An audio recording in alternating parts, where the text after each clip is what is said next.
Speaking of multitasking, defending the Earth from meteors and asteroids used to be science fiction, but it's become serious science after a meteorite the size of a bus exploded over Russia in February. Neil deGrasse Tyson is director of New York's Hayden Planetarium. He's with us. Later today, he will host a group of former astronauts and cosmonauts who've been advising the UN on how to defend the planet. Good morning. Good morning. Hi. Really? We need to work on defending the planet? Well, we've always known we don't want to get hit. I think because we've been hit. Yeah, we've been hit. And let's talk to the dinosaurs about what happens when you get hit with something big. Yeah. And the dinosaurs were taken out by an asteroid about the size of Mount Everest 65 million years ago. And we remember the dinosaurs because they had big teeth and they're ferocious. But few people think about the fact that 70% of all the world's species of life went extinct in that very same episode. So it was a devastating event on Earth, and that's the big one. Little ones can come, maybe we won't go extinct,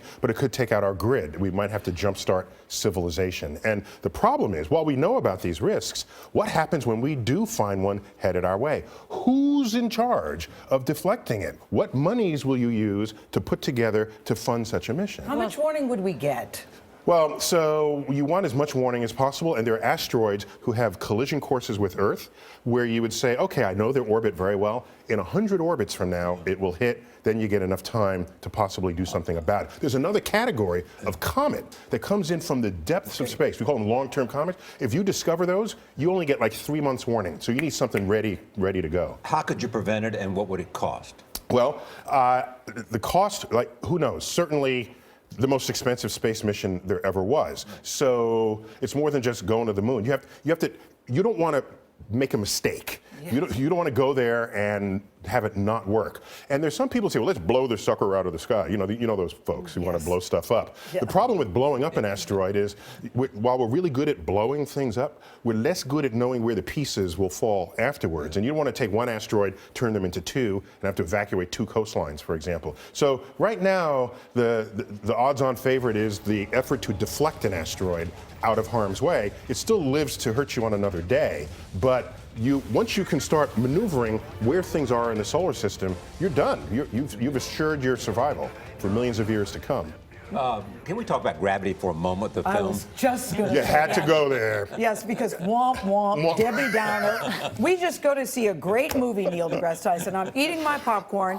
Then I read your review about all the things that go wrong, just picking it all apart. All I did was happen all this. No, why did you do that? Yeah. I had 12 tweets the day after I saw the show. And I thought they were fun and cute. I said Gravity should be renamed Angular Momentum, because half the scenes people were tumbling through space. Or it really should be renamed Zero Gravity. Or I thought Sandra Bullock's hair should be standing on end a little more. It is zero G after all. I just said a few things, and then they were like on the news the next day. It was on like Saturday Night Live, and it was like, chill out, people. It was like, I'm just talking about a movie. Were you just trying to be helpful? Well, they were just making a movie. That's right. That's right. That's exactly right. I didn't list the 100 things they got right. The beautiful moment where I don't want to spoil alert, the tear comes off and it floats, and the fact that when you're in an airlock and there's no sound until the air comes back.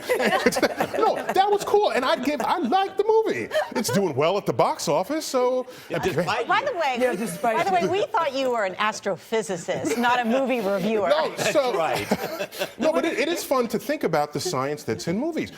Costume designers as you would say. get awards for how accurate and precise their renderings of costumes are for a particular Is your chair period. getting hot? So let's talk about your new exhibit. Push the eject button. Would you like to say something? Charlie's on fire this morning. Well, yeah, let's just say this, Neil. You're the first time I've ever heard Charlie Rose say, "Just shut up." I can honestly say I have never heard him say that to anyone. Just shut up. Would you like to talk about your exhibit, or would you like to leave? No, I'm at it. No. So, I have a day job, which is as director of the Hayden Planetarium. Why are you here? Yeah. And just briefly, we have we have astronauts coming at the Hayden Planetarium for a press conference this morning to discuss how the international community of countries would assemble and figure out how to fund such a mission. And if I picked a number, I don't know, $100 billion, if I had to pick a number, 50 billion, something like that. Somebody's got to come up with that money. That's doable. It is, but somebody has to organize it. Right. Yeah, there's what's possible in principle and there's what's possible in practice. And the in practice requires political agreement all around. Plus, we're opening a new space show. We love you here. The dark We do. universe. It's always good to see you. Yeah, all right. I hope this was fun for you. Well, Neil deGrasse Tyson, we thank you. all right, thank you.